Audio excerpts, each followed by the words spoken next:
What's up everybody? Welcome back to the channel if you're familiar with us, and if you aren't, welcome to you as well. I'm Jonathan with Boston Collectors, and in today's video, we'll be reviewing the Sideshow exclusive chrome painted Clone Trooper by Hot Toys. Let's go ahead and kick things off with the art box. As we mentioned a moment ago, this is the Sideshow exclusive. This was one of the figures seen during Star Wars Celebration in 2022. We've come to understand that more often than not, Hot Toys typically stick to a particular style when it comes to their packaging. The reflective Star Wars logo, cigar band, and all of the information we'll need about the figure. Speaking of, this is considered a movie masterpiece release, even though this look isn't seen in canon material. The cigar band is also unique to this particular release as well. On the back, we have the usual suspects, warnings, legal information, flagship store locations, and additional information about the figure can be seen here. Before we dive into the box, we also have the main photo of the chrome painted Clone Trooper.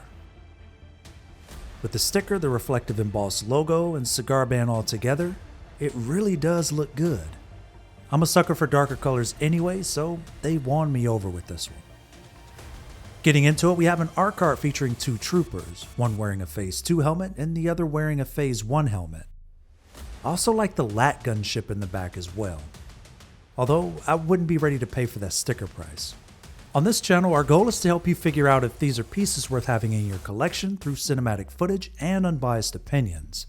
If that's something you're interested in and you're enjoying what you see so far, do us a favor by liking this video and subscribing to the channel. Let's go ahead and start with the accessories.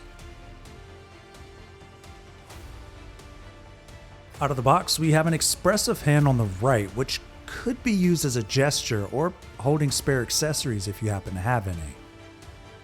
This is a standard for all clones, and for some reason this was considered a relaxed hand as an exclusive. No idea why, but here we are. Out of the box with the left hand though, we do happen to have more of a neutral relaxed hand. This can be used for anchoring his weapons, holding other accessories you might not be using, or just simply hanging by his side in a neutral pose.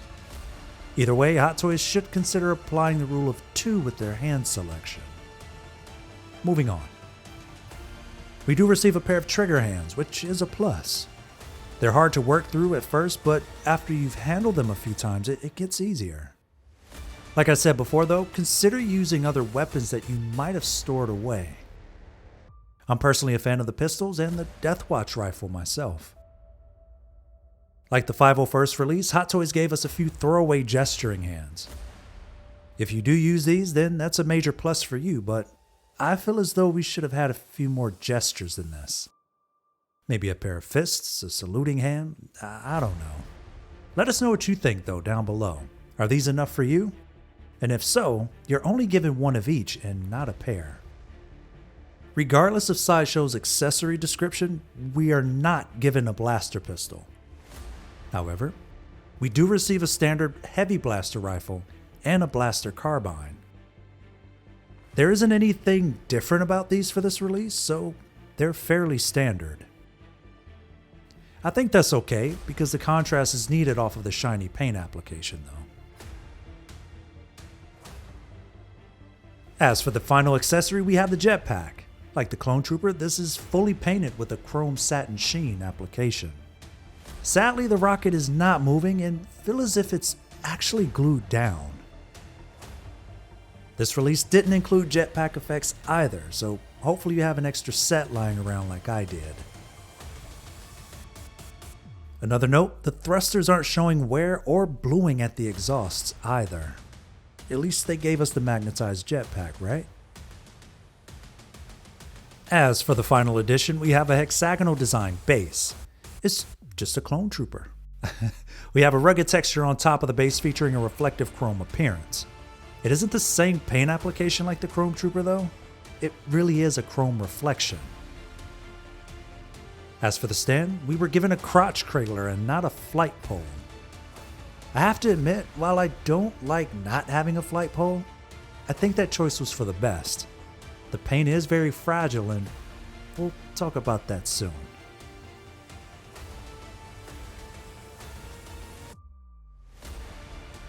Beginning with the Phase 1 helmet, it's identical in design to the 501st Deluxe release. However, due to the paint application being applied by hand, some of the detail is actually lost. Because of that, we can genuinely say this figure will vary slightly from collector to collector. As for the Phase 2 design, there are a few issues, but it comes with a certain level of understanding as well. First, it doesn't matter how hard you try, the ear inserts are not coming out. You have to risk damaging the figure to remove them. Also, the lines along the jaw are missing. More on that in a bit though. For now, you can see where the hand-painted appearance come in on the Phase 1 helmet, especially on the lines along the jaw. There isn't a red paint application on the top portion of the helmet either. I will say this though, I like the great contrast between the chrome finish. The separation is definitely welcome.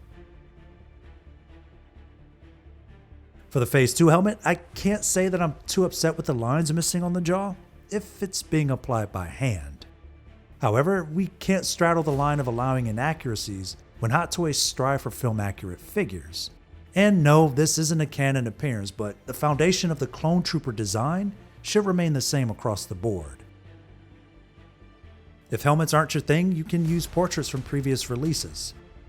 For example, I use Commander Cody's. However, you could use Captain Rex or Jango's portrait if you so choose. I will say this, I'm glad we have two different helmet designs rather than one.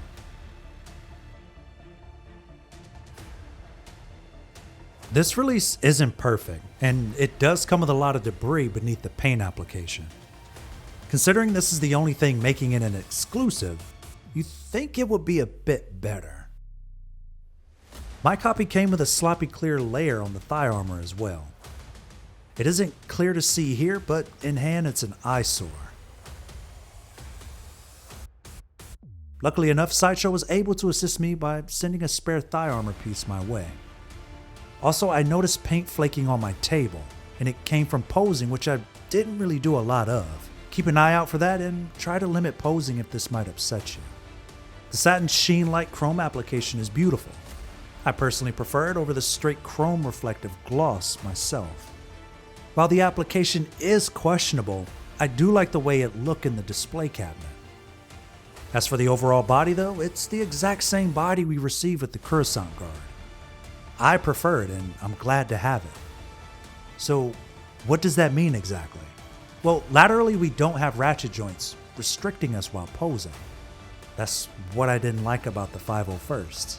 Getting back on topic, the standout feature for this release is apparent and I can't say it enough, but I really do love this brushed aluminum-like paint choice. Nothing on this piece is digitally painted. If you're going into this, you'll have to be prepared that an issue will exist. For $275, should we be prepared for something like that? Hang tight and we'll discuss that in the closing portion of the video.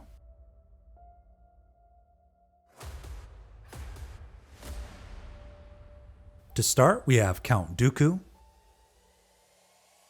Clone Wars Darth Maul, Attack of the Clones Yoda, Commander Cody, the 501st Deluxe, Jango Fett, Clone Wars Ahsoka Tano, Revenge of the Sith Obi-Wan, Light Side Anakin, the Coruscant Guard, Captain Rex, and last but not least, Darth Vader. In closing, it was difficult enough as is to pick this up at Sideshow's asking price, so I couldn't imagine paying anything over that. Being brutally honest, I'm 50-50 on this one, so I'll have to rate this release a 5 out of 10.